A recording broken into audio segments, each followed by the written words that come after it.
Nyo po ba na makarma yung tao na nagwalang nga po sa inyo? Gawin nyo po ito ng Tuesday or Friday. Yan ang mga pinakamabisang araw. Napaka-epektibo po nito. Kumuha ka lang po ng isang mahaba-haba na sili. At pagkatapos, kailangan po natin ng, ang gagamitin natin ay 4 na toothpick. 4 na toothpick. Gawin nyo po ito Tuesday or Friday ha. Napaka-epektibo po nito. Sagrado po ito. Ngayon, kaya pagka halimbawa yung taong ito ay mapagbibigyan mo pa naman, hindi ka naman masyado na purwisyo, ay hiyaan nyo na lamang. Pero kung ikay na purwisyo at talaga namang matindi ang ginawa po sa inyo, ay bigyan nyo po ng karma. Ito po ay isusulat nyo po yung pangalan ng tao na nanalbahi sa inyo.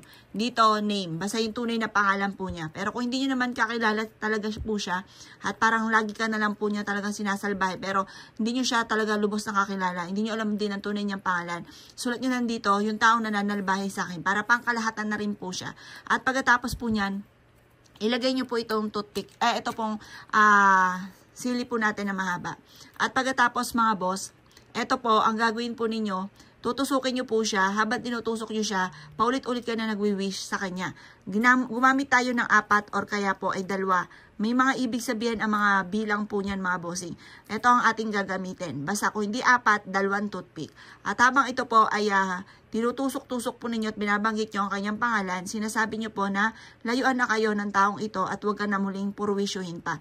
Huwag kang magwi-wish ng labis kasi alam nyo yung mga gumagawa din ng mga ganito, may balik din po yan. Ngayon, kung talagang sobra-sobra at gusto nyo lang siyang bigyan ng lesson, mainam po na gawin nyo po ito. At pagkatapos nyo po itong gawin, ito po ay gaganyanin nyo, tapos itatapon nyo po ito sa running water. Halimbawa, meron yung ilog na madadaanan, doon nyo siya sa ilog ilalagay, itatapon. Kaya sabi nyo po, tinatapon ko na lahat ang kamalasan ko, tinatapon na kita, huwag ka na muling babalik pa sa buhay ko. Ganon mga bossing ko ha. Huwag ka mag-wish ng pangit.